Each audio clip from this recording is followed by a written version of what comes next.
भारत, जिसे हम इंडिया कहते हैं, और हिंदुस्तान भी, इसे लेकर अभी खूब सियासत हो रही है। विपक्षी गठबंधन ने अपना नाम इंडिया रखा है और बीते दिनों G20 समिट में मेहमानों को डिनर के लिए भेजे गए इन्विटेशन में प्रेसिडेंट ऑफ भारत देकर तो नई बहस छेड़ दी गई। विपक्ष अब कह रहा है कि मोदी सरकार उनके नाम से इतना डर गई है कि इंडिया को संविधान से हटाने पर उतर आई है। हालांकि इस रिपोर्ट में हम राजनीति की बात नहीं करेंगे, बल्कि जानेंगे कि आखिर हमारे इस देश के कितने नाम हैं। हिंद, हिंदुस्तान, इंडिया जैसे नामों का मूल सिंधु नदी है, लेकिन यहाँ सिर्फ सिंधु नदी की बात नहीं हो रही। सागर के किनारे के उस इलाके से भी है जो सर्वाधिक उपजाऊ मानी जाती रही। ठीक इसी तरह भारत शब्द कहां से आया, इसे लेकर एक जवाब जरूर है कि भारत भरत शब्द से आया है। भरत यानी मर्यादा पुरुषोत्तम श्री राम के भाई। लेकिन कुछ और भरत का जिक्र भी इसमें लिया जाता है, जैसे नाट्य शास्त्र वाले भरत मुनि, राजर्षि भरत, जिनके नाम पर जड़ भरत मुहावरा है। इंडिका का प्रयोग मेगास्थनीज ने सबसे पहले किया इंडस नदी के लिए, जो अब पाकिस्तान में है। यह नाम भारत देश का सबसे प्रमुख और आम नाम है।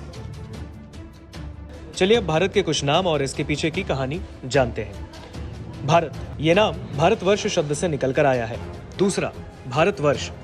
भारतवर्ष शब्द ऋषभदेव के पुत्र भरत के नाम पर पड़ा। वो ऋषभदेव के 100वें पुत्र थे। प्राचीन ग्रंथों के मुताबिक नाभिराज के पुत्र भगवान ऋषभदेव के पुत्र भरत चक्रवर्ती थे, और इसे लेकर वायु पुराण, विष्णु पुराण, ब्रह्मांड पुराण और अग्नि पुराण में जिक्र किया गया है।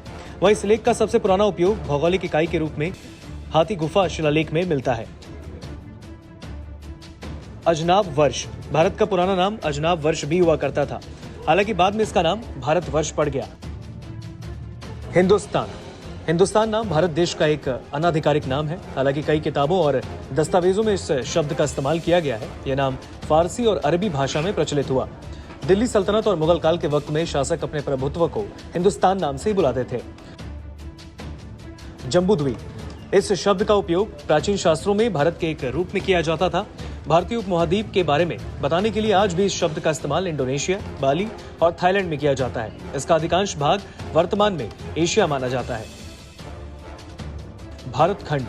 भारतखंड शब्द का इस्तेमाल वेदों और महाकाव्यों जैसे रामायण और महाभारत और पुराणों सहित कई भारतीय ग्रंथों में किया गया। आर्यव्रत। कहा जाता है कि आर्यों ने ही इस जगह पर इंसानों को बसाया, उससे पहले कोई इंसान यहाँ नहीं रहता था। इसी वजह से आर्यव्रत का जिक्र भी कई जगह मिलता है। भारत देश यानी विविधताओं का देश, जहाँ की संस्कृति और परंपराएं इतिहास से भी पुरानी बताई जाती हैं। यहाँ का गौरवशाली इतिहास और प्राचीन सभ्यताएं अनूठे भारत का गठन करती है, इसलिए इसके अनेकों नाम रहे हैं। नमस्कार, मैं हूं मानक गुप्ता। अगर आपको हमारा ये वीडियो पसंद आया हो तो इसे लाइक और शेयर जरूर करें, और हाँ, हमें सब्सक्राइब और फॉलो करना ना भूलें, ताकि आप देश और दुनिया की कोई खबर मिस ना करें। तो जुड़े रहिए हमारे साथ और देखते रहिए News 24।